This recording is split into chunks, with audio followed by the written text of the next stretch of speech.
எல்லாம் வல்ல அன்னை பராசக்தியின் பொற்பாதங்களை வணங்குகின்றேன், வாழ்த்துகின்றேன்.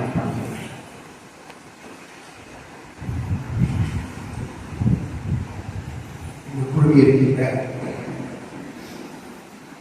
சாது சந்நியாச மக்களுக்கும் அனைத்து பக்தர்களுக்கும் வெளியேறின் பணிவான வணக்கத்தை சமர்ப்பித்துக் கொள்வதற்கு மகிழ்ச்சி அடைகின்றேன். இன்னைக்கு நம்முடைய ஐயா ஆறுமுக பாகவதர் அவர்களுக்கு ஒரு நினைவு அஞ்சலி செலுத்தும் விதமாக ஆசிரமத்திலே இந்த அற்புதமான ஒரு நிகழ்வு நடந்து கொண்டிருக்கிறது. அதில் இவ்வளவு நேரம் அழகாக இசையை அவர்களுக்கு இசைத்தார்கள். இசையினுடைய ஒரு தாற்பயமே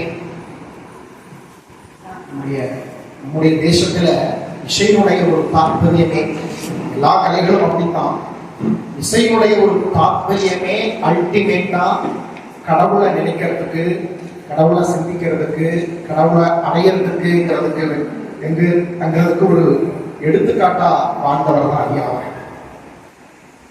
எப்ப பார்த்தாலும் என்ன பேசினாலும் ஒரு 10 நிமிஷம் ஐயாட்ட பேசிட்டு இருந்தா உடனே ஒரு பாடல் அவங்க வந்து இசைப்பாங்க.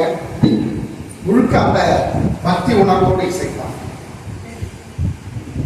நம்முடைய வாழ்க்கையிலே நாம நிறைய பேரை சந்திச்சிருப்போம், நிறைய பேர் கூட தான் வாழ்ந்துட்டு இருக்கோம்.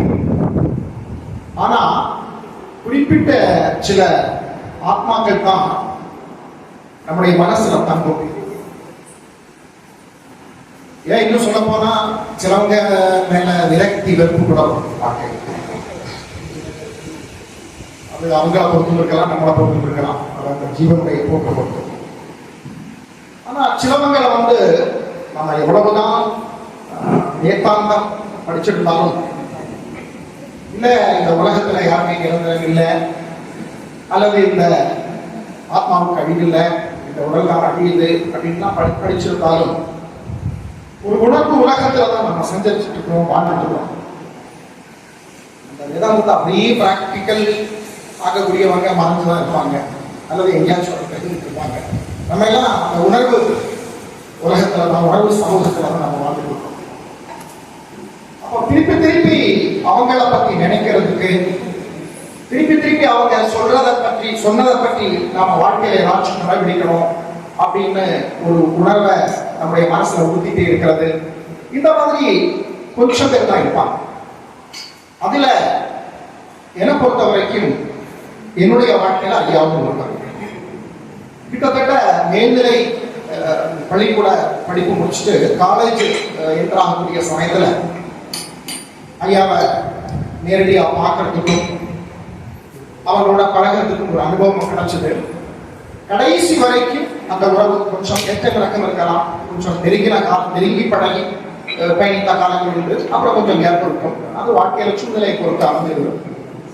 பட் அதுல இருந்து கடைசி வரைக்கும் நமக்கு ஐயாவோட உணர்வுகளை ஷேர் பண்ணிக்கிறதுக்கு, நம்முடைய உணர்வுகளை நம்ம வெளிப்படுத்துறதுக்கு எல்லாம் ஒரு கேதுவாக ஐயா அவர்கள் இருந்தாங்க. நாம பிரம்மச்சாரி முருகதாஸ் அவர்களோடு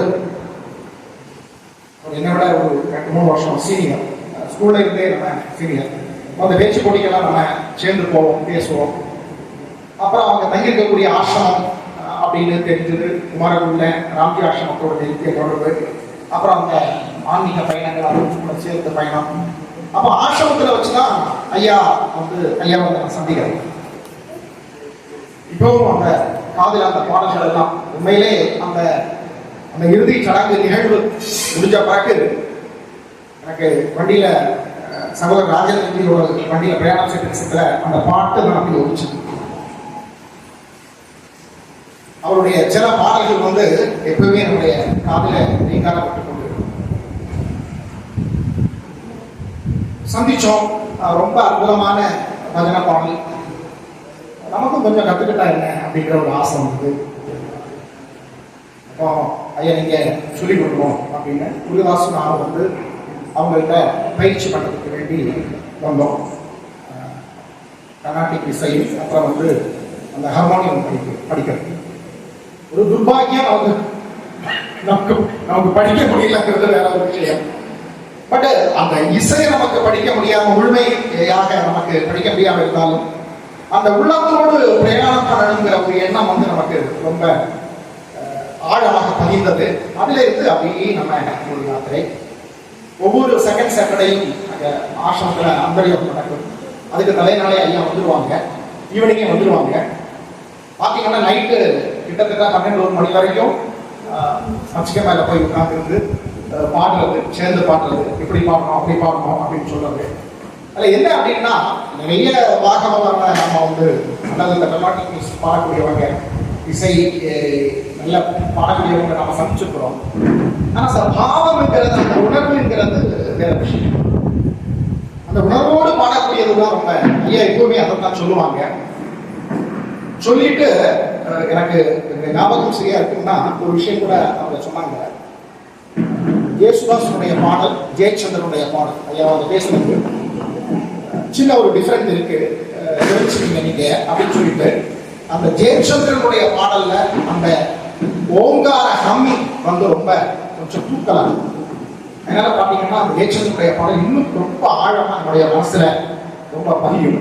அதனால என்ன நம்ம பாடக்கூடிய சமயத்திலையும் அந்த ஐயா அடிக்கடி சொல்லக்கூடிய ஒரு விஷயம், அந்த ஓங்கார நாதம், அந்த பாடல் அப்படியே ஒரு ஓங்காரம் குறிச்சுட்டு இருக்கணும், அடி ஆழத்தில் இருந்து அந்த பாடல் வரணும், அந்த ஓங்கார ஹம்மிங் வரணும் அப்படின்னு அடிக்கடி அப்படி சொல்லுவாங்க. அதுக்கப்புறம் நிறைய ஆன்மீக சுற்றுப்பயணங்கள் ஐயா கூட சேர்ந்து நம்ம போறதுக்கான ஒரு வாய்ப்புகள் காரியங்கள் நமக்கு கிடைச்சது. இதுக்கெல்லாம் மேல விசேஷமா முக்கியமான ஒரு விஷயம் என்னன்னா, நம்ம அன்னையிடம் ஒரு பிரார்த்தனை அப்படிங்கிற ஒரு நிகழ்ச்சி கிட்டத்தட்ட ஒரு 10-12 வருஷமா நம்ம மாவட்டத்தில் இருக்கக்கூடிய ஒவ்வொரு கிராமங்களுக்கும் போய் நம்ம நடத்தணும். அதுல தக்கலையில ரொம்ப பிரமாண்டமா அதை நடத்தணும் அப்படின்னு நினைச்சு நாம நினைக்கிறேன். ஸ்ரீலட்சுமி கல்யாண மண்டபத்துல ஒரு நிகழ்ச்சி ஐயாவை கூப்பிட்டுருந்தோம், மேடையில உட்காந்துருக்க அப்படின்னு. எனக்கு ரொம்ப ஒரு பயம் உள்ளுக்குள்ள, நம்ம ஏதாவதெல்லாம் சத்தம் போட்டு மச்சான்னு பாடுவோம், எங்க என்ன சொல்ல போறோம் தெரியல. இதுல வேற பெரிய செட்டப் நிகழ்ச்சி, பெரிய கவரேஜ் இதெல்லாம் வச்சு நிறைய பெரிய விஐபிகள் எல்லாம் வச்சு அப்படி. அப்ப எல்லாம் நிகழ்ச்சியை முடிஞ்ச பிறகு ஐயாட்ட இந்த வார்த்தை நம்ம பேச சொன்னோம். அவங்க வந்து அப்போ அந்த கண்ணு நிறைஞ்சது அவங்களுக்கு. அவங்க சொன்னாங்க, என்னுடைய ஒரு சிஷ்யன் தான், ரொம்ப அருமையா அந்த நிகழ்ச்சியை நடத்திருக்கிறாரு அப்படின்னு சொல்லிட்டு ஒரு பிளஸிங் ஸ்பீச் கொடுத்தாரு. ரொம்ப சந்தோஷமா இருந்தது. அப்புறம் நான் தனிப்பட்ட ரீதியில ஐயாட்ட கேட்டேன், இந்த மாதிரி நிகழ்ச்சி நான் நடத்துறேன், எப்படி இதுல என்னெல்லாம் நான் இன்னும் பண்ணணும் அப்படின்னு சொல்லுவாங்க. இந்த இசை வந்து எனக்கு முழுமையா தெரியாது. அவங்க திருப்பி திருப்பி என்கிட்ட சொன்னது, கண்டிப்பா இந்த நிகழ்ச்சியை வந்து எல்லா கிராமங்களுக்கும் கொண்டு சொல்லணும். இசையினுடைய தாற்பயம் ஏதோ நம்ம பாட்டுக்கு பாடிட்டு இருக்கிறோம், கேட்கக்கூடியவங்க அவங்க ஏதோ சிந்திச்சுட்டு இருக்காங்க அப்படிங்கிறது அல்ல. இசை நம்ம இசைக்கக்கூடிய சமயத்துல அவங்களுடைய உள்ளத்துல அது ஒரு சில பதிவுகளை உண்டாக்கணும், சில உணர்வுகளை உருவாக்கணும். அவங்களுக்கு ஒரு ஆனந்தம் வரணும், ஒரு சந்தோஷம் வரணும். அவங்களுடைய உள்ளத்துல முருகனை பற்றி நம்ம பாடக்கூடிய சமயத்துல அந்த காட்சிகள், நம்ம எதை பாடுறோமோ அந்த காட்சிகள் அவங்க உள்ளத்துல அப்படி பதிஞ்சு போகணும். அதுதான் இசையினுடைய ஒரு அல்டிமேட் ஒரு லட்சியம் அப்படின்னு சொல்லிட்டு, எதுவுமே இசையை பற்றி எந்த ஞானமும் இல்லாத நம்ம பாடக்கூடிய அந்த பாடல்கள் எல்லாம் உற்சாகப்படுத்தி இப்படி நாம சொல்லலாம், இப்படி நாம சொல்லலாம் அப்படின்னு சொல்லிட்டு, இந்த மாசம் எத்தனை நிகழ்ச்சி நடந்தது, எங்கெல்லாம் நடந்தது அப்படின்னு கேட்டு நம்மளை ரொம்ப உற்சாகப்படுத்தின ஒரு ஆளுமை வந்து ஐயா அவர்கள். ரொம்ப மனசுல ஒரு பெரிய தாக்கம் அதுதான். ரொம்ப உடம்புக்கு முடியாம இருக்கக்கூடிய சமயத்திலையும் நாம வந்து இந்த மாசம் எத்தனை நிகழ்ச்சி நடந்தது, எந்தெந்த ஊர்ல நடந்தது, எப்படி எப்படி நடந்தது அப்படின்னு கேட்டு ரொம்ப உற்சாகப்படுத்தி, அது கண்டிப்பா அந்த நாம ஜபம் இறை நாமத்தை எல்லா இடத்துலையும் கொண்டு போவோம். ரெண்டாவது, அவங்க வந்து ரொம்ப ஆழமா முறைப்படி சங்கீதம் படிச்சு நல்ல அழகா வந்து பாடக்கூடியவங்க நாம இங்க கேட்டுப்போம். பட் ஆனா அவங்க வந்து ஒரு 5 பேர் 10 பேர் கூட்டினா அந்த சங்கீதத்தை பெரிய பெரிய பாட்டு கொடுக்க இறை நாமத்துக்கு தான் பெரிய பாட்டு கொடுப்பாங்க. எப்பயுமே அவதான் சொல்லுவாங்க, இறை நாமம் நமக்கு நம்ம சொல்லிக்கிறது எல்லாரையும் ஜெபிக்க வைக்கணும், செய்ய வைக்கணுங்கிற ஒரு எண்ணத்தோடு பயணிச்சவங்க ஒரு மல்டி பர்சனாலிட்டிஸ் தான். எனக்கு நிறைய பேருக்கு தெரியாம நினைக்கிறேன், தனிப்பட்ட இதில் நிறைய பேசியிருக்காங்க. இன்னும் சொல்ல போனால் அவங்களுடைய அந்த ஹாரோஸ்கோப்பை வச்சு கூட நிறைய டிஸ்கஸ் பண்ணாங்க. சில காலகட்டத்தில் அவங்களுக்கு ஆரோக்கியத்துக்கு மோசமான காலகட்டமான சமயத்தில் அதுக்கு வேண்டியே உட்கார்ந்து நிறைய விஷயங்கள் நம்ம டிஸ்கஸ் பண்ணாங்க. அவங்க வந்து நேச்சர் வந்த ஒரு ஓட்டுநர், கனராக வாகன ஓட்டுநர். ரொம்ப ஆச்சரியமா இருந்தது எனக்கு. பையன் வண்டியெல்லாம் ஓட்டிருக்காங்க அப்படின்னு சொல்லியிருக்காங்க. அப்புறம் வந்து நல்ல ஜுவல்ஸ் செய்யக்கூடிய ஒரு சிறந்த ஒரு பொற்கொள்ளர்.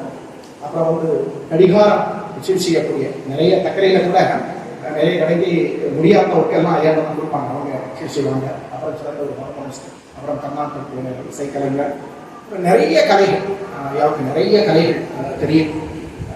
பட் அந்த அளவுக்கு அவங்க வந்து சமூகம் அல்லது சமுதாயம் அல்லது நாம அவங்களை பயன்படுத்துறோமாங்கிறது ஒரு கேள்விக்குறி. கடைசி வரைக்கும் இறைவனுடைய நாமத்தையே பாடி வாழ்ந்து மறைஞ்சவங்க. இன்னும் குறிப்பா சொல்ல போறோம்னா, என்னுடைய அன்பு நண்பர் நம்முடைய கற்கங்குடி சுகுமார் அவர்களை பற்றி பேசிக்கக்கூடிய சமயத்தில் நம்ம ஒரு டாக்குமெண்ட்ரி ஐயா பற்றி செய்வோம் அப்படின்னு சொல்லிட்டு அருமையான ஒரு டாக்குமெண்ட்ரி பக்தி விதங்களில் கூட பண்ணாங்க. 100 வயசுக்கு மேல் 20 வயசு வரை அப்படின்னு சொல்லிட்டு முருகனையை பாடிக்கொண்டிருக்கிற ஒரு முருகன் அப்படின்னு சொல்லிட்டு, அது ரொம்ப தமிழ்நாடு முழுக்கம் அல்ல, வெளிநாட்டில் இருக்கக்கூடிய பக்தர்கள் கூட அது எங்க அந்த முருகன் இருக்குது, யார் ஐயா அப்படின்னு கேட்கக்கூடிய அளவுக்கு ரொம்ப பிரபலமாச்சு அந்த டாக்குமெண்ட்ரி அப்படின்னு. அப்படி முருகனை பாடி அந்த வெளிமலை நம்முடைய அந்த கோவிலையும் வந்து அதனால ரொம்ப பிரபலமாச்சு. அப்படிப்பட்ட ஒரு ஆத்மா நம்முடைய ஆசிரமத்தில் கொஞ்சம் ஒரு 8 வருஷம் அவங்க தங்கியிருந்தாங்க. அப்புறம் வந்து நாகூர்ல தன்னுடைய பிரயோஜனத்தின் காரணமாக தங்கி இருந்திருந்தாங்க. நிறைய விஷயங்கள் ரொம்ப அன்பா ஆத்மார்த்தமா. கடைசியில கூட ஒரு ஒன்றத்துக்கு முன்னாடி நம்ம போய் பார்த்து பேசக்கூடிய சமயத்துல யாருக்கு ஒரு சரியா ஞாபகம் இல்லை. அப்புறம் கொஞ்சம் நேரம் பேசி பொதுமார்த்தி உடனே கொஞ்சம் டைம் பண்ணாங்க. பேசிட்டு இருக்க சமயத்தில் அவங்களுக்கு கரெக்டாக ஞாபகம் வந்தது. ஒரு 1/2 மணிக்கு நிறைய விஷயங்களை அந்த பழைய விஷயங்களை எல்லாம் பேசிட்டு இருந்தாங்க. ரொம்ப ஒரு நேசிப்பு தன்மை, ஒரு அன்பு, ஒரு அகங்காரம் ஒரு தன்மை, தனக்கு இருக்கக்கூடிய விஷயத்தை எல்லாருக்கும் பகிர்ந்துக்கணும், எல்லாருக்கும் கொடுக்கணும் அப்படிங்கிறது எல்லாம். இந்த மாதிரி ரொம்ப எளிமையாக இன்னும் சொல்ல போனோம்னா அவங்க கிட்டத்தட்ட பல வருஷங்கள் வாழ்ந்தது அந்த இடையே கோணத்துல ஒரு கடை, பாத்ரூம் வசதி இல்லை, தண்ணி வசதி இல்லை, எதுவுமே இல்லை. ஒரு நிறை போட்ட ஒரு கடையில் அவங்க வாழ்ந்துட்டு இருந்தாங்கன்னா படிக்க போட்டது அங்கே தான். அதை நினச்சி பார்க்கவே முடியலை. அந்த அளவுக்கு ஒரு எளிமையான வாழ்க்கை நம்ம வாழ முடியுமா அப்படிங்கிறதெல்லாம் சிந்தனை பண்ணவே முடியலை. நிச்சயமாக அற்புதமான ஒரு வாழ்க்கை வாழ்க்கை செஞ்சிருக்கிறார்கள். அவர்கள் நிறைய செய்தியை நமக்கு சொல்லி சென்றிருக்கிறார்கள். எனக்கு என்ன தோணுது அப்படின்னா, அவருக்கு நாம் செலுத்தக்கூடிய ஒரு ஸ்ரத்தாஞ்சலி அல்லது அஞ்சலிங்கிறது அந்த இறை நாமத்தை எப்பயுமே அதுதான். முருகனப்பாடியே காலத்தை கடத்தி அப்படி முருகன் சமாதி அப்படின்னாங்க. அந்த இறை நாமத்தை எந்த அளவுக்கு நாம் கிராமங்களை கொண்டு செல்ல முடியுமோ அது அறியாமல் கொடுக்கக்கூடிய ஒரு ஸ்ரத்தாஞ்சலியாக இருக்கும் என்று நினைத்துக் கொண்டு எல்லாம் நல்ல அந்த அன்னை பராசக்தியினுடைய பார்த்து சாமியை அடைய வேண்டும் என்று இந்த நல்ல நேரத்தில் பிரார்த்தித்துக் கொண்டு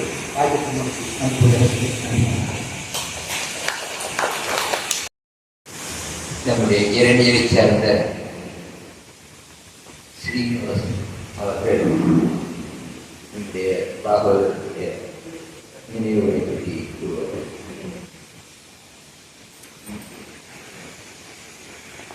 குரு ராமகிருஷ்ணருடைய பாகவதற்கு வணங்கி இங்கே இருக்கின்ற திருவரோடு ஆசிரியர் அவருடைய சில கருத்துக்களை இங்கே கூறலாம். கிட்டத்தட்ட 50 வருட காலமாக என்னோட பழக்கம். அவர் இரண்டியல்ல 23வது வயசுல அந்த அருணாச்சலம் பிள்ளை அவர்களுடைய அந்த வீட்டில் பஜனை பாடுறதுக்காக என்னுடைய சின்ன பருவத்தில் நான் செகண்ட் ஷோ படம் பார்க்க ராத்திரி போயிட்டு வரும்போது அந்த வீட்டில் சுண்டல் சுக்கா வீட்டில் அங்கே போய் அவங்க அதை வாங்கி நாங்கள் சாப்பிட்டுட்டு அப்போ அவர் கேட்பார். அப்போவே என்கிட்ட கேட்பார், எங்கே வீட்டு வர சினிமா வீட்டுக்கு தெரியுமா? தெரியாது. வீட்டுக்கு தெரியாம போகலாம், வீட்டில் விட மாட்டாங்க. அதனால சரி போ அப்படின்னு. அப்படி எனக்கு சிந்தையிலே என் கூட அவர் ரொம்ப டீப்பாக முடியாது. இந்த குழந்தைகளெல்லாம் டியூஷன் படிச்சுட்டு இருந்தாங்க. 10, 20, 25 வருஷத்துக்கு முன்னாடி நடக்கும். பூதநாத பிள்ளை சொல்லிட்டு நட்டாங்குடிக்கு ஒரு பாடம். வேம்பலூர்ல இருந்து பரமேஸ்வரன் ஒரு ஆள் வரும்.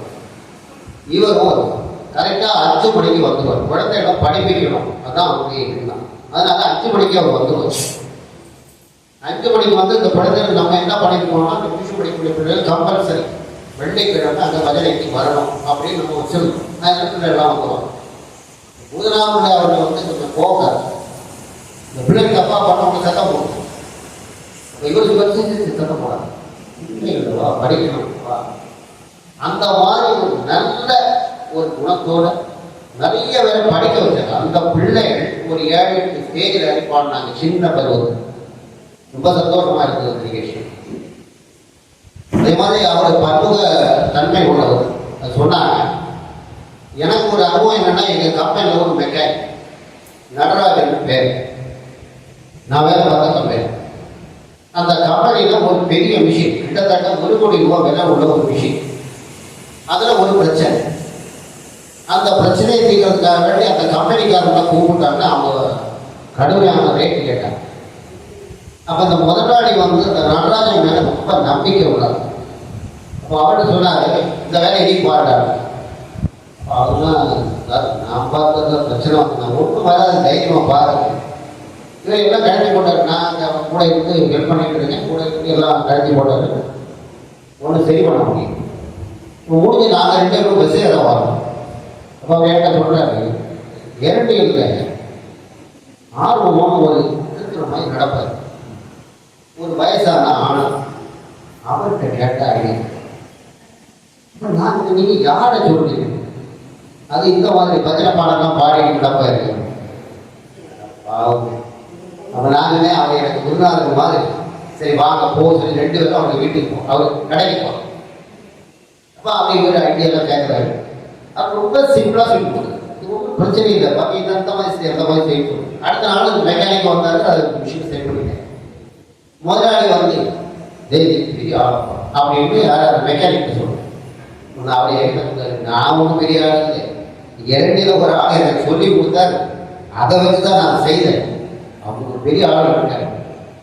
அப்போ தான் எனக்கு இதை பற்றி தெரிஞ்சுக்கணும். அதே மாதிரி ஆர்மியும் தான் ரொம்ப அழகாக வாசிப்பார். ரொம்ப மெக்கானிசம் ரொம்ப கிளியராக செய்து கொடுக்க முடியாது. நிறைய பேர் அவர்கிட்ட செய்திருக்காங்க. இந்த போல் வேலை எல்லாம் செய்வாங்க. லாரி ஓட்டியிருக்கேன் என்று சொல்லுவார்கள். நான் வந்து ரொம்ப தூரம்லாம் லாரியில் போயிருக்கேன்.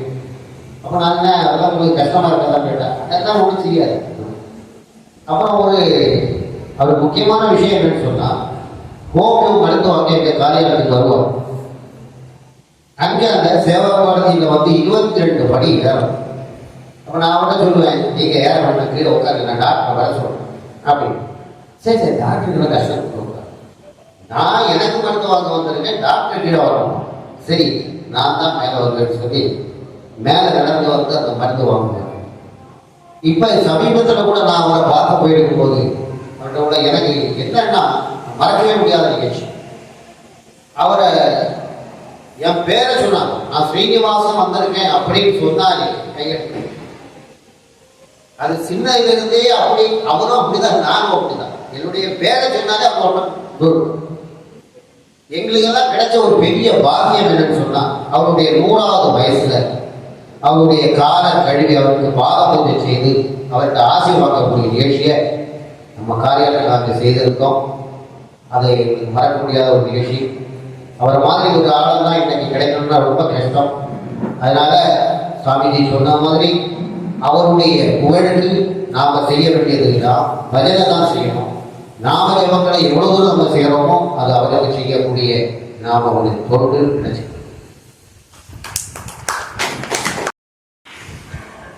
அடுத்து வேற யாராவது அவரை பற்றி பேசலாம்.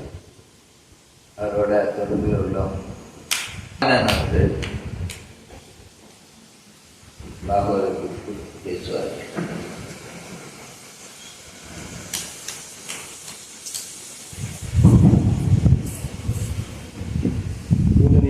சுவாமி அவர்களே,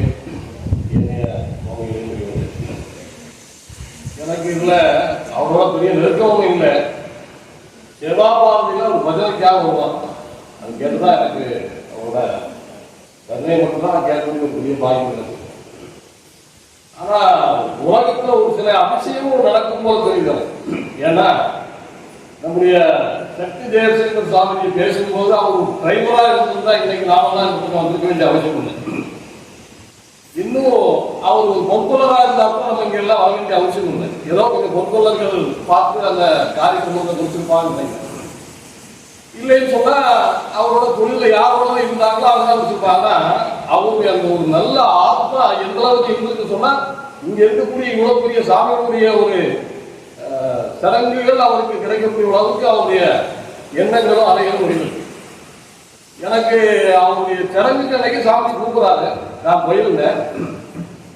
எங்கேயோ ஒரு இடத்துல வெள்ளிமலை சாமியே வந்து அவருக்கு இது பண்ணக்கூடியதெல்லாம் பார்க்கும்போது, ஓஹோ, ஒரு கடகஸ்தன்கார எதையோ ஒரு கர்மத்தை அவர் பண்ணிட்டு இருக்கலாம்.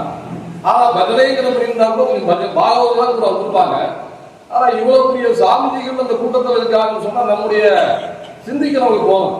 ஓஹோ, ஒரு கிரகஸ்தனாவோ இல்ல ஒரு பிரம்மச்சாரியோ தனியாவோ பயணிச்சிருந்தா கூட இறைநிலை அடையிறதுக்கான சில மார்க்கங்களை தேடுவதற்கான ஒரு சிந்தனை நமக்கு கொடுத்துருக்கு. அது மட்டுமல்ல, நான் அந்த சடங்குகளை எல்லாம் முடிச்சிட்டேன். அன்னைக்கு சாமி சொல்றாரு, நாளைக்கு கன்னியாகுமரியில் அத்திக்கரை. யாரு போயிருப்பா? சொந்தமோ பந்தமோ போயிருக்குமா? அன்னைக்கு கூட இல்லை.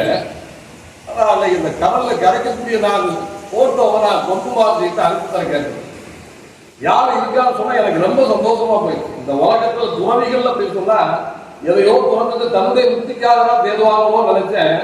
ஒரு செகண்ட் நான் ரொம்ப சிந்திச்சா நான் அழுதுக்கணும் போது தெரியும். அந்த கடற்கரையில் இருக்க கன்னியாகுமரி கடற்கரையில் 2 காவி வைத்து சன்னியாசிகள் பண்ணக்கூடிய அந்த காட்சி இருக்கேன். நான் சின்னசாமிகிட்ட கேட்டேன், ஓஹோ, நீங்க துறவெல்லாம் போட்டுட்டீங்கன்னா இந்த உலகத்துல இந்த விடுபட்டுட்டீங்கன்னு நினைச்சேன். இந்த உலகத்துல அனாதையும் சொல்லி யாரும் இல்லை, எங்களுக்காகவே நாங்க துறவு கொண்டிருக்கேங்கிற மாதிரி நினைச்சு அந்த கடல்ல இருந்து காவியோட இருந்து சன்னியாசி அந்த மாதாஜியை பார்த்தேன். இன்னொன்று சின்னசாமியை பார்த்தேன். எத்தனையோ பேர் அனாதை ஆகிருக்காங்க. அது கேட்க கூட இல்லை, அவங்களை தொலைக்கிறது கூட இல்லை. ஆனாலும் இப்படிப்பட்ட ஒரு ஆத்மாவுக்கு பின்னாடி இப்படிப்பட்ட துறவிகள்லாம் இருக்காங்க. அந்த துறவு இல்லை, கடவுளை ஆத்மாவுக்கு கஷ்டம் வந்துடக்கூடாதுங்கிறதுக்காகவே துறவிகள் அந்த அத்தியத்தை கிடைக்கிறத காட்சி பார்க்கும்போது என் மனசுல, ஓஹோ, இப்படியும் கூட ஒரு வாழ்க்கை வாழ முடியும், ஆத்மீகத்துல இறைவனடைவதற்கான வாக்குகளை தேட முடியும். அப்படி ஒரு காட்சியை பார்த்தேன். உண்மையிலேயே அவர் ஒரு நல்ல ஆத்மா இந்த கூட்டத்தில் வந்தவங்க சாதாரண ஆட்கள் இல்லை, மிகப்பெரிய இளைஞரையும் சன்னியாச வாழ்க்கை வாழக்கூடியவங்க அந்த ஆத்மாவுடைய விஷயங்கள்ல இன்னைக்கு கலந்துருக்காங்க சொன்னால் அது மிகப்பெரிய பாக்கியம். அவருடைய தொண்டை இறைநாமத்து நாமளும் கிடைக்கலாம் என்கிற ஒரு நம்பிக்கை நமக்கும் வந்திருக்கு. இந்த நோக்கம்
பேசுறதுன்னா அவங்க ரிலேஷன் அது சொந்தக்காரங்க வந்திருக்காங்க. ஆமா, அவங்க உறவினர்கள் யாரோ வந்து பேசுறாங்க. அவங்க ஏதாவது பேசுறாங்கன்னா ஹலோ, நான் வந்து சாரோட மாணவி. 23 வருஷம் சேவாரில் தான் பஜனை பாடுறதுக்காக நான் பயிற்சி எடுக்க பையன் அங்கே டியூஷன் படிச்சுட்டு இருந்தான். அப்புறம் சார் அங்கே வெள்ளிக்கிழமை பஜனை பாட வருவாங்க. அப்போ நான் அதை பார்த்துட்டு நானும் செல்வி சொல்லி அங்கே எண்ணெய் கோவில் சேர்ந்துக்கலாம் அவள் மட்டும் சார்ட்ட பாடிட்டு இருந்தோம். அப்போ எனக்கு சேவா பகுதியில் ஒரு பஞ்சாயத்து அமைப்பாளராக போட்டிருந்தாங்க. அப்போ வரல, அதுக்கப்புறம் தான். அது வரைக்கும் அந்த பொறுப்பு வர்றதுக்கு முன்னாடி நான் போய் சார்ட்ட வரவங்களும் அந்த சார் சொல்லுவாங்க நீங்கள் வாங்க படிக்கலாம் அப்படின்னு சொல்லிட்டு எங்கள் 2 பேருக்குமே அவங்க சார் வந்து கிளாஸ் எடுத்துட்டு இருந்தாங்க. அப்போ நாங்கள் போய் பாடிட்டு அப்புறம் நான் சேவா பகுதியோட குழு தொடங்கி பஞ்சாயத்து அமைப்பாளராக வந்தப்போ சார் வந்து என்ன சொன்னாங்கன்னா, நீங்கள் வந்து இங்கே வந்து அப்போ அங்கே பில்டிங் அங்கே இருக்கிற சமயத்தில் நீங்கள் வீட்டுக்கு வர முடியுமா இறங்கிய போனதில் அப்படின்னு சொல்லிட்டு ஒரு வீட்டில் இருந்தாங்க. அந்த வீடை பார்த்தீங்கன்னா ஒரு கிச்சன், ஒரு அடுக்கலை தான். அதில் பாத்திரம் எல்லாம் கீழே தான் இருக்கும். அப்போ சார் வீட்டில் யாருமே இல்லையா, அப்போ சாரே சமைச்சு சாப்பிடுவாங்க. அப்போ எனக்கு மனசு கஷ்டமாக இருந்துச்சு, சாப்பாடு நம்ம பக்கத்தில் என்ன கூட கொடுக்கலாமே அப்படின்னு. இப்போ எப்படி சாப்பிட்றாங்கன்னு ஒன்றும் தெரியாது. அப்புறம் அப்படி வீட்டுக்கு போயிட்டு இருந்தேன். வீட்லேயும் போயிட்டு அப்புறம் எனக்கு சரியான நேரம் கொடுக்க முடியல. அப்புறம் சார் சொன்னாங்க, அப்புறம் வெளியில இங்கே கோயிலில் வச்சு பஜனை பாடலாம் அப்படின்றனால அப்போ இங்கேயும் நான் வந்தேன். வாரம் வந்து படிச்சுட்டு இருப்பேன். அப்புறம் திருப்பி எனக்கு அந்த பிள்ளைங்களோடய இருக்கும். அப்போ பெரிய கிளாஸில் பெருமாள் சார் பெரிய அவங்க கிளாஸ் எடுத்துட்டு இருக்காங்க, ஞாயிற்றுக்கிழமை வரும். அப்போ சார் திரும்ப என்ன சொல்கிறாங்க, நீங்கள் வந்து இவங்களோட இருந்தால் நீங்கள் அடுத்த கிளாஸுக்கு போக முடியாது. அப்போ நம்ம வந்து என்ன பண்ண, அப்போ அவங்க ஊரில் வந்து நான் வந்து சொல்லித்தரேன் அப்படின்னு சொல்லி எங்களுக்கு ஊரில் வந்தாங்க. வந்து இறங்கிலேருந்து இறங்கி நடந்து வருவாங்க. அப்போ அவங்களுக்கு நடக்க முடியாது, ஆனாலும் வாரந்தோறும் வருவாங்க. நான் எனக்கு கஷ்டமாக இருக்கும். இப்போ நான் போகும்போது சார் ஆட்டோ பிடிச்சி அனுப்பி விட்ற மாதிரி ஒரு நாள் 2 நாள் பண்ணேன். அப்போ சார் அதை விரும்பலை, வேண்டாம் நான் நடந்தே போகிறேன் அப்படின்னு சொல்லிட்டு நடந்து தான் போனாங்க. திருப்பி அவங்க சார் இங்கே வெளியில் ஆசிரமத்தில் இங்கே இருந்தாங்க. அப்புறம் குமார கோயிலில் இருந்தாங்க. அங்கே போய் பார்க்க எனக்கு முடியலை. இங்கே இருக்கும்போது வந்து பார்த்துட்டு போனேன். அப்புறம் ஒரு நாள் அபயகேந்திரத்துக்கு வந்த பிறகு அபயகேந்திரத்தில் வச்சு சாரை பார்க்கணும் அப்படின்னு எனக்கு 106 வயசானவங்க இருக்காங்கன்னு யாரும் நினச்சேன். அப்புறம் போனப்போ சார் இருந்தாங்க. அப்போ எனக்கு ரொம்ப சந்தோஷமாக இருந்தது. பரவாயில்ல, சார் அங்கே கஷ்டப்பட்டு இருந்தாங்க, அப்போ இங்கே வந்து ஒரு இதில் இங்கேயே இருக்காங்களே அப்படின்னு சொல்லிட்டு அப்போ பார்க்கக்கூடிய பாக்கியம் எனக்கு கிடச்சிது. போனப்போ சார் வந்து என்ன யாரும் கஷ்டம் அது தெரியலை. அப்போ நான் காணும் அது அப்புறம் பொறுக்குமாரன்னு சொன்னார், அது அவருக்கு இப்போ ஞாபகம் இல்லை, அவருக்கு வந்து எப்படி நீங்கள் புரிய வைப்பீங்க அப்படின்னு பார்ப்போம். நான் என்ன இல்லை, நான் சொல்லிட்டு பேசி பார்க்கறது உண்மையிலேயே அது ஆச்சரியமாக இருந்தது எனக்கு. அவர் வந்து என்னன்னா, நான் பானு இறமையிலேருந்து சொன்னோன்னே அவர் சேவா பார்க்கலாமான்னு சொல்லிட்டு உடனே உங்களுக்கு 2 பிள்ளைங்க உண்டு, எல்லா பிள்ளைங்க பசங்க நல்லா இருக்காங்களா அப்படின்லாம் கேட்டார். கேட்டுட்டு அது ஆமாம் சார் நல்லா இருக்காங்க அப்படின்னு சொல்லிட்டு அப்புறம் 2 பாட்டு அவர் சொல்லி தந்த பாட்டு தான். ஆனால் இந்த பிரபோ கணபதி அது அவர்கிட்ட தான் நான் வந்து அந்த பாட்டு படித்தேன். அப்புறம் எங்கும் உன் நாடகமே தாயே அந்த பாட்டும் எனக்கு நல்லா பிடிக்கும். அந்த பாட்டும் அவர் மூலமாக தான் எனக்கு சொல்லி கொடுத்தாரு. ஹார்மோனியம் கொஞ்சம் வாசிக்க படித்தேன். ஆனால் இடையில இங்கே ஒரே பொறுப்பு அப்படின்னு வரும்போது எனக்கு சரியாக படிக்க முடியல. உண்மையிலேயே அவரை பார்க்கக்கூடிய பாக்கியம் எனக்கு கிடச்சிது. ஆனால் பொறுப்பு மேலே ஆச்சரியப்பட்டார், பரவாயில்ல உங்களை கண்டுபிடிச்சிட்டாரு அப்படின்னு. அது எனக்கு மனசு சந்தோஷமாக இருந்து. அப்புறம் அன்னைக்கு இறந்தப்பையும் சாமிஜி சொன்னாங்க. அப்போ அதை கேள்விப்பட்டோன்னே நான் போகக்கூடிய வாய்ப்பு எனக்கு அதை பாக்கியம் எனக்கு கிடச்சிது. அப்புறம் தகன மண்டலம் அந்த அனுபவத்தில் நான் இது வரைக்கும் நான் அன்னைக்கு தான் முதல் தடவை போயிருக்கேன். ஆனால் சார் வந்து அந்த இதில் அனுப்பும்போது எனக்கே எதாவது இருந்தாலே எனக்கு கஷ்டமாக இருந்தது. நல்ல விஷயம், அந்த பார்க்கக்கூடிய பாக்கியம் எனக்கு கிடைச்சது நல்ல விஷயம்.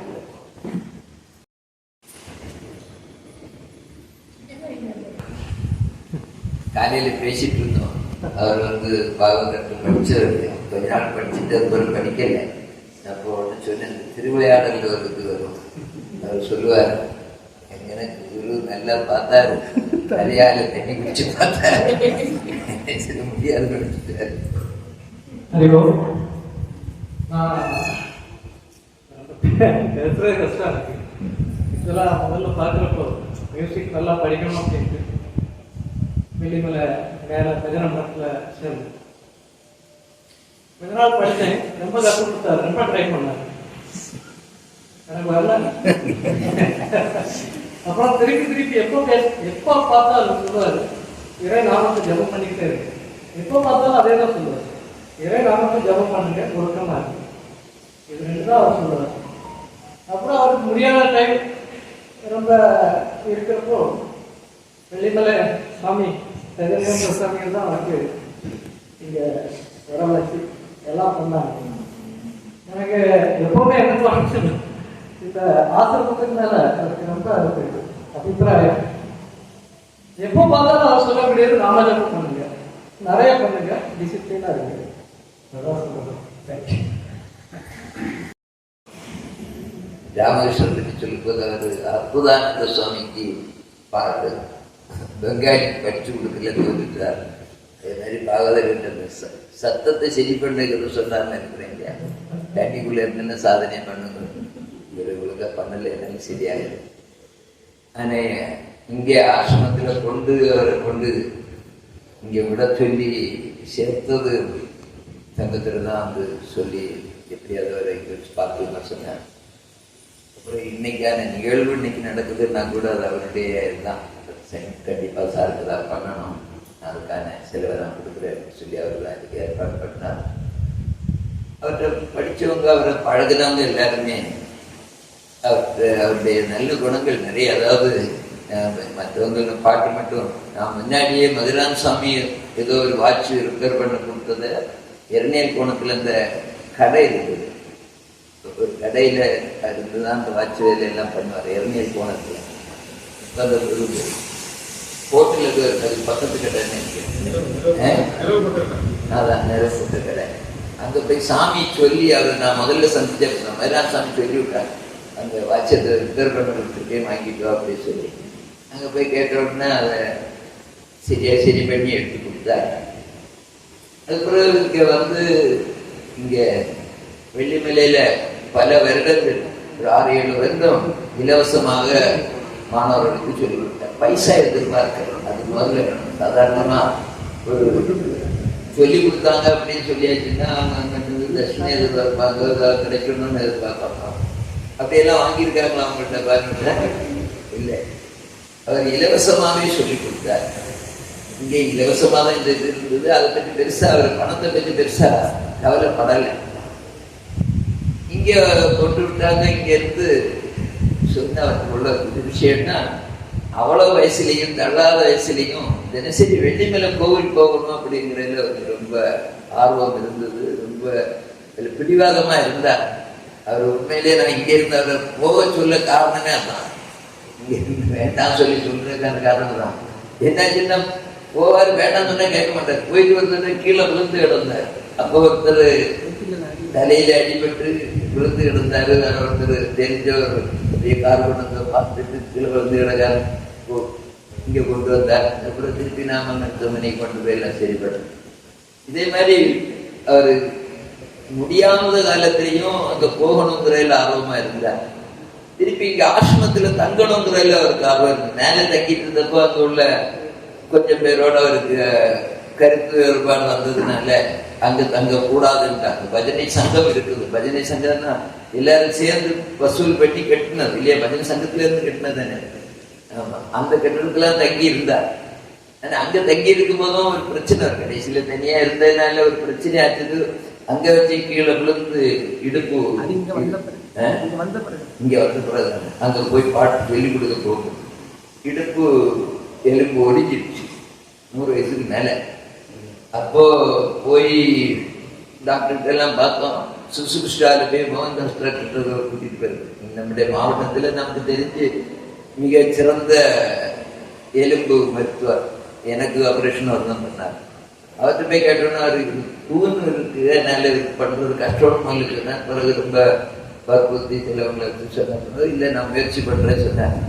ஆனா அது அறுவை சிகிச்சை முடிச்சு சரியாயிட்டார். அது பிறகு நடந்துட்டு தான் இருந்தார்.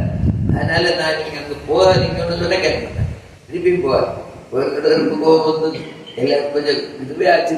ஒரு பிடிவாதம்னா பிடிவாதமா இருப்பார். அதுல ரொம்ப இது ஏதாவது ஒரு காரியம் சொன்னார்னா யாரும் சொன்னா இது பண்ண மாட்டார். கண்டிப்பா போவேன்னு சொன்னேன். அப்படின்னா நீங்க இருக்கக்கூடாது சொன்னேன். தப்பா தான் இருக்கும், எனக்கு ஒரு தவறை நான் செய்தேன்னு தான் சொல்லணும். கடைசியில எண்ணெய் குணத்துல கொஞ்சம் இருந்தார். அதுக்கப்புறம் அங்கேயும் சரியில்லை, அங்கேயும் சரியாகலை சொல்லி இங்கே கூட்டிட்டு வந்தாங்க. அப்பதான் நான் ஆலோசனை பண்ணேன், இங்கே இருந்தா நமக்கு அவரை பார்த்து இது பண்ண முடியாது. இங்கே இருந்தா அப்பப்போ வெள்ளிமலைக்கு போகிற எங்கேயாவது கீழே இருந்தாருன்னா கஷ்டமாகும் சொல்லி நம்முடைய சேவா பாரதி நடத்தக்கூடிய அபயகேந்திரத்தில் இருக்கக்கூடிய பொருக்குமார் அவர்கிட்ட கேட்டேன், சாமி அனுப்புங்க நான் பார்த்துக்கிறேன் அப்படின்னா. அவர் யாரை அனுப்புன்னு கேட்டாலும் அப்படிதான் சொல்லுவார். அனுப்புங்கன்னார். அங்கே கொண்டு விட்டு அவங்க கூட கொஞ்சம் பேர் அங்கேயே முதியவர்கள் வேற இருந்ததுனால எனக்கு கவனிச்சுக்காது. அதனால அப்பப்போ அடம்பிடிப்பார், நான் வெள்ளிமலை தான் போவேன், வெள்ளிமலைக்கு தான் போகிறேன். உடனே பொருக்குமார் இங்கே ஃபோன் பண்ணுவார், யாராவது ஒருத்தர் அனுப்புங்க சொல்லி. சின்னசாமி தான் போய் அவரை கொஞ்சம் சமாதானப்படுத்திட்டு இன்னும் ஒரு வாரத்தில் அவங்க கூட்டிகிட்டு வருவாங்க அப்படின்னு சொன்னாங்க. கூட்டிட்டு வரணும், அல்லது விட மாட்டார். வெள்ளிமலை சொல்லிட்டே இருப்பார், ஆசிரமத்துக்கு போகணும்னு சொல்லி. பின்ன போய் பொருக்குமார காரில் கூட்டிட்டு வந்து இங்கே கொஞ்சம் நேரம் இருந்து கொஞ்சம் சமாதானப்படுத்தி எல்லாம் பண்ணி இது பண்ணிட்டு சாப்பாடு ஏதாவது கொடுக்கணும். பெருசாக ஒன்றும் சாப்பிட மாட்டார். இங்கே இருக்கும்போதும் அப்படித்தான். அங்கே போய் ஒரு இந்த சிரட்டை நிறைய சாப்பாடு தான் சாப்பிடுவார். அங்கே வந்துட்டு அது அவருக்குன்னு சில பெக்யூரியல் இதெல்லாம் உண்டு. வேற எந்த பாத்திரத்திலே சாப்பிடாதெல்லாம் உண்டு. அவருக்குன்னு தனி பாத்திரம் எல்லாம் இருக்கணும். ஆமா, விளம்பரம் எல்லாரும் விளம்புனாலும் பிடிக்காது. ரொம்ப அவருக்கு இங்கே ஆசிரமத்துல ரொம்ப பிடிச்சாலும் சின்னசாமி தான். ஒரு கையில் ஒரு பை வச்சிருப்பாரு, வேற யாரு கேட்டாலும் கொடுக்க மாட்டார். அவர் புத்து மாத்திரம் வந்துருக்காரு, கொடுக்க மாட்டார். சின்னசாமி போல கொடுத்துருவார், அவர் கொடுத்துருவார். அப்படி அவருக்குன்னு சில இதுகளை வச்சிருந்தார். அவற்றுள்ள நல்ல விஷயம் என்னன்னா, எல்லாரும் சொன்ன மாதிரி எப்பவும் இறை சிந்தனையோட பாடணும் அப்படிங்கிறது. இந்த பேசிட்டு இருக்கும்போது கதையில வரலாறு ஞாபகம் சரியா பேரெல்லாம் சரியா இருக்குமான்னு தெரியல. அக்பருடைய அரசு சபையில தான்சேன் அப்படின்னு ஒரு பாவகர் இருந்தார். சரிதானே? சரிதான், பேர் மாற்றி சொல்றேன். அப்போ ரொம்ப அருமையா பாடுவாரு. அக்பர் ரொம்ப புகழ்ந்து சொல்லுவாரு, இந்த பாட்டெல்லாம் யார்கிட்ட படிச்சேன், அவருக்கு குரு ஹரிதாஸ் சுவாமிகள் இருக்கிறேன். சரிதானே? ஹரிதாஸ் சுவாமிகள் அவர் தான் படிச்சார். அப்போ கேட்டப்போ நான் அதை கேட்கணுமே. அப்ப அவரை இங்கே அரசவைக்கு கூட்டிட்டாங்க. இவர் ஹரிதாசாமிகிட்ட போய் கூப்பிட்டாங்க. வரமாட்டேன், இங்கிருந்து பாடுறேன், அங்கெல்லாம் அரசவைக்கு வரணும்னு அப்படின்னு. நம்ம எல்லாம் போய் யாராவது சீஃப் மினிஸ்டர் கூப்பிடுறாரு சரியாச்சுன்னா விழுந்தடிக்க முதலமைச்சர் பக்கத்துல போய் நிக்கிறது, பக்கத்துல இதை கேட்கறதுன்னா அங்க ஒரு பெருமை நினைச்சுக்கோம். அதுக்கு ஹரிதாஸ் சுவாமிக்கு அதோடும் கிடையாது. அப்போ வரமாட்டேன்னு சொல்லிட்டார். இவர் வந்து சொன்னார் அவர் வரமாட்டேன். அப்ப எப்படி கேட்கறது, நம்ம மாறு வேஷத்துல போவோம் சொல்லி சொன்னார். அக்பரும் மாறு வேஷத்துல தான் சென்சாதான் போறாரு. சாதா குடியாரன் போல அங்க போறாரு. அங்க போய் பாட்டை கேட்கிறாரு. ரொம்ப அருமையா இருக்கு. அக்பருக்கு அப்படியே அது என்ன அவருக்கு அவருடைய உணர்வை சொல்ல முடியாத அளவுக்கு ரொம்ப இனிமையா பாடுறார். அப்போ திருப்பி வந்த பிறகு நான் சென்று அக்பர் கேட்கிறேன், இவ்வளவு இனிமையா பாடுறேன், நீ அவற்றை படிச்சது இல்லை, ஒன்னால அந்த அளவுக்கு பாட முடியலையே. அப்ப தான் சேர்ந்து சொன்னேன், நான் உங்களுக்காக பாடுறேன், அவர் இறைவனுக்காக பாடுறார். அப்போ நாம பாடும்போது அல்லது ஏதாவது விஷயங்கள் செய்யும் போது நம்ம இறைவனுக்காக செய்தோம்னா அவருடைய மரியாதையை தேர. அப்படி ஒருவர் நம்முடைய பாகவதர், நான் பார்த்த அளவில் அவரோட பழகினவங்களுக்கு தான் இன்னும் கொஞ்சம் தெரியும். இப்ப பழகினது இல்லை. நான் அவரு வருவாரு, சாப்பிட்ற நேரம் மட்டும்தான் அங்க வருவாரு. அவரு ரொம்ப அதாவது சில விஷயங்கள் நான் அதுல இருந்தேன்னா, நான் அந்த அலுவலகத்துக்கு முன்னாடி சேர்ல இருந்தேன்னா, அவர் அங்க வந்தாச்சுன்னா ஒரு 100 அடிக்கு முன்னே சேர்ப்பு போட்டு நடந்தோம். என்ன சொன்னாலும் கேட்க மாட்டேன். ஒரு துறவி இருக்காங்க, துறவிக்கு கொடுக்கக்கூடிய மரியாதை இத்தனை வயசுல 100 வயசுக்கு பிறகு செருப்பு அங்க கலத்தி போட்டுட்டா நடந்து சமையல் அறையில போய் சாப்பிட்டு அங்க கும்பிட்டு போடுவாரு. போது நிறைய அப்படி போட்டு அந்த அளவுக்கு ஒரு பழைய காலத்து ஆள். ஒரு 108 வயசு வரை அவரு இருந்து நிறைய பேருக்கு அவர்னால ஒரு உண்மையிலேயே ஒரு ஆன்மீக உணர்வை அவர் ஏற்படுத்தியிருப்பார்கள், சந்தேகம் இல்லை. இப்போ பேசும்போது வாமனன் சொல்லும்போது அவர் கிரகஸ்தன் சொல்றாரு. எனக்கு தெரிஞ்சு பல துறவிகளோட ஒரு பெரிய துறவி.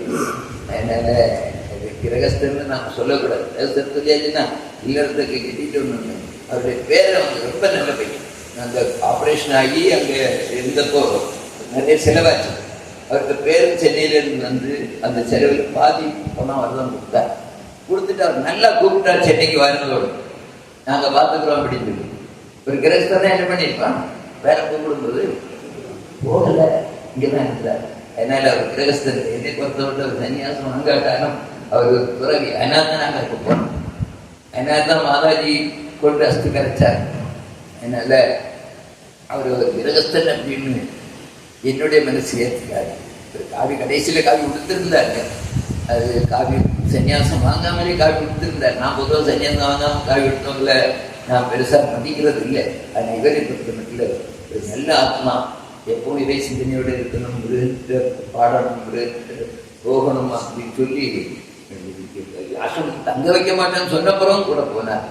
அந்த இடத்துல திருப்பி அபய கேந்திரத்தில் அந்த பொன்குமார் அந்த இதை எடுத்துட்டு பண்ணது உண்மையிலேயே அவருக்கு ஒரு பாக்கியம் தான் சொல்லணும். அதோடு அவரை ரொம்ப பக்கத்துல இருந்து கவனிச்சுக்கிட்ட இளங்கோ வந்திருக்காங்க. உண்மையிலேயே அன்னைக்கு அந்த இறந்த இடத்துல நான் போகும்போது உண்மையாக வருந்தி அழுது இது மட்டும்தான். நாங்களாம் சிரிச்சுதான் அதை எடுத்து சொல்லிட்டு இருந்தோம். மனசு தாக்காம அழுதுட்டு அவ்வளவு அவரோட நெருக்கமாயிட்டார். எனக்கு போய் அவருக்கு அவரோட தேவையானதெல்லாம் அவர் எல்லாரையும் நம்ப மாட்டார். எல்லாம் சொல்ல இங்கன்னா நம்முடைய சின்னசாமி பண்ணணும் அல்லது மாதாஜி பண்ணணும், அவங்க சொன்னாதான் அவங்க இவங்க எடுத்து கொடுத்தா சாப்பிடுவார். அப்படியெல்லாம் இருந்தது. அதே மாதிரி எங்கள் இளங்கோ ரொம்ப தொண்டு செய்திருக்கிறார். இதெல்லாமே ஒரு பெரிய பாக்கியம். அப்படி ஒரு நல்ல ஆத்மா 108 வயசுல ஒரு எம்ஆர் காந்தி ஒரு தடவைக்கு வந்திருந்தார். ஒரு எம்எல்ஏ வந்தார். வந்த உடனே சொன்னேன், இப்படி 100 வயசானது, 100 வயசாச்சு அப்போ காலில் விழுந்துட வேண்டியது. சாதாரண எந்த சன்னியாரையும் கூப்பிட மாட்டார், சாமியாரையும் கூப்பிட மாட்டார், யாரையும் காலில் கட்டு கூப்பிடாரு, ஸ்மோக் போடுவார். 100 வயசாச்சா அப்போ காலில் விழுந்துட வேண்டியதான் போய் கூப்பிட்டார். 100 வயசு வரை இருந்து யாருக்கும் பெரிய தொந்தரவுன்னு இல்லாமல் நல்லபடியான ஒரு ஆன்மீக சிந்தனையோட ஒரு வாழ்க்கை வாழ்ந்தார். ஸோ அவருடைய வாழ்க்கையை பற்றி நாம தெரிஞ்சதுனால என்ன பண்ணணும்னு அவருக்கு செய்யக்கூடிய அச்சரிக்கிறது நம்முடைய வாழ்க்கையும் ஒரு ஆன்மீக சிந்தனையோட கொண்டு போகணும். அவர் பாடல்கள் அன்னைக்கு இறந்த நேரத்தில் ஒரு 2 பேர் வந்து பாடினாங்க. அப்போ சொன்னாங்க இதெல்லாம் அவர் தொடர்ந்து பாடக்கூடிய பாட்டு. ராமகிருஷ்ண கோவிந்த நாராயணா, கிருஷ்ண ராம கோவிந்த நாராயணா, அதெல்லாம் அவர் அடிக்கடி பாடக்கூடிய பாடல்கள் அப்படின்னு சொன்னாங்க. அப்படி ஒரு நல்ல ஆத்மா. அவருடைய நினைவாக நான் காலையிலையும் சொல்லிட்டு இருந்தேன், யார் வர போறா, பெருசாக மக்கள் வராது, சின்னதாக இது பண்ணணும். ஆனால் இத்தனை பேர் வந்திருக்காங்கன்னா இத்தனை பேருடைய மனசு அவருடைய அந்த மறைவுக்காக இங்கே கூடியிருக்க முடியுது அப்படின்னு சொன்னால் அவர் உண்மையிலேயே பெருமை வாய்ந்தவர், எந்த சந்தேகமும் இல்லை. அவருடைய ஆத்மா இறைநிலை அடைய பிரார்த்திக்கணும் அப்படின்னா என்ன பொறுத்தவரை அப்படி இல்லை. அவர் கண்டிப்பாக பகவான் போயிருப்பார், முருகன் அவரை தற்போதைய எடுத்திருப்பார்னு தான் நான் நம்புகிறேன். அவ்வளோ தூரம் ஒரு சிறந்த ஆத்மா. அவருக்காக நாம் இன்னைக்கு இங்கே இது பண்ணுறோம். இப்போ எதி பூஜை துறைகள்லாம் பூஜை துறைகளுக்கு பூஜை பண்ணுவாங்க. ஜெயா என்ன பண்ணுவாங்க சொல்லுவாங்க. அதை முடிச்சுட்டு ஊருக்கு எல்லாருமே போய் அஞ்சலி செய்துட்டு இங்கே வந்து அப்படி அஞ்சலி செஞ்சுட்டு இங்கே வந்துடலாம். அது பிறகு நமக்கு பிரசாதம் இருக்கும்.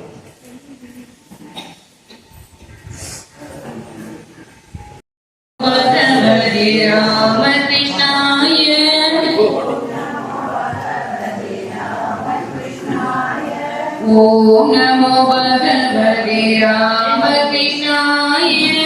ஓம் நமோ பகவதி ராமகிருஷ்ணாய. ஓம் நமோ பகவதி ராமகிருஷ்ணாய. ஓம் நமோ பகவதி ராமகிருஷ்ணாய. ஓம் நமோ பகவதி